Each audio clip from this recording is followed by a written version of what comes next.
Idrizi, kryetar, mirë mëngjesi. Kënaqësimet pas emisionin në mëngjesit. Mirë mëngjesi juve, mirë mëngjesi qytetarëve të Vushtrrisë. Si po ju shkojnë punët në Vushtrri, kryetar? Po mirë, tash ka fillu sezoni veror, kanë fillu edhe bashkëdhëtarët me ardhë. Është një jetë e gjallë, një jetë dinamike, po punohet kështu. Po, pa tjetër.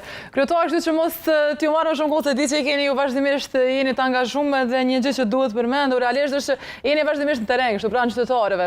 Edhe dua të kaloj pak tek problemet, nëse flasim për në Novolan, ka një ankesë që kemi marrë realisht tek adresa ankesave për bllokim të rrjetit të ujrave të zeza.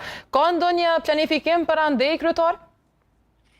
Po me thotë të drejtën, unë për ditë janë e qytetarë dhe komunikoj sepse numrin tim telefonit besoj që kanë të gjithë qytetarët, ju përgjigjem dhe çdo herë kur kemi ankesa më njerë i qesim ekipet të terren dhe shikojmë me zgjidhja ato probleme.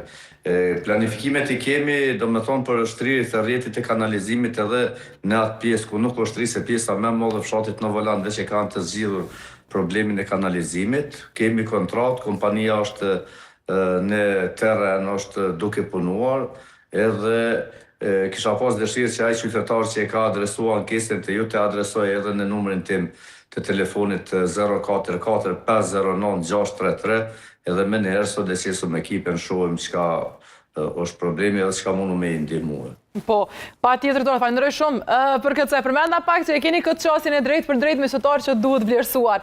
Kemi edhe një ankesë që bëhet fjalë, kryetar, për pustetat e hapura në fshatin Stanoc, mbi lumin Stanoci poshtëm. Thotë, si qëndrojmë këto pjesët, pra do të sanohen problemet apo sepse shpesh ka edhe informacione të tilla që ndoshta edhe për shkak të zhvillimeve të fundit dhe pengesave me kontratat kolektive dhe mund të jetë problematike, por është e paraparë ky problem të rregullohet?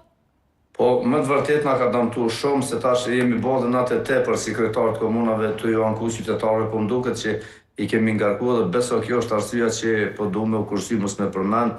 Megjithatë 13.600.000 euro na i ka marrë kontrata kolektive nga viti 2022 që kanë ngel shumë projekte, ato do të realizohen, pra se nuk janë shkput kontratat, por zvarriten, siç është rasti që përmendet lumin e madh, rruga, asfaltimi i rrugës Lëmall Stanovs i Olt, mandej asfaltimi i rrugës të lagja muhaxherëve në Stanovsin e Olt, edhe shumë projekte tjera, po ashtu edhe sheshi i qytetit këtu në qendër qytetit që tash jemi të punue, ka pas afatin me përfundu më herët, për shkak se ne ka marrë përmbaru si mjetet, nuk kemi pas mjetet me e pagu operatorin edhe janë zvarrit punimet e po do tash me punue.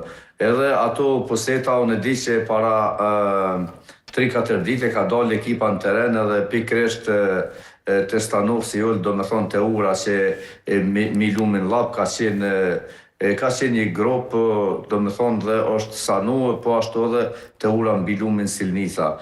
Jemi vazhdimisht në terren me këto që kemi mundësi dhe kapacitete, do me thonë jemi duke i zgjidhur problemet që i parashtrojnë qytetarët.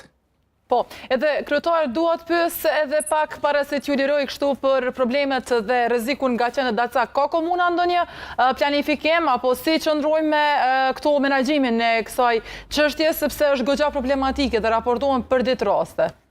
Jo vetëm në Vushtrri, ka edhe në komuna tjera dhe më problem, por po të pyes kështu sepse dua të marr pak edhe një këndvështrim nga Vushtria.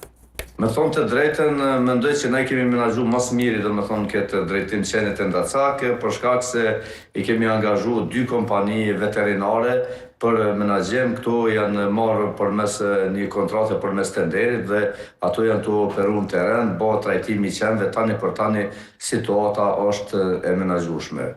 Po, realisht po, kryetar, se kemi pas shumë pak mund të them edhe ankesa për qendrën Dacak edhe mendoj që jeni ndër komunat që merret më shumë me këtë problematik. Falenderoj shumë kryetar për kohën dhe për gjitha këto informacione që i dhe për ne.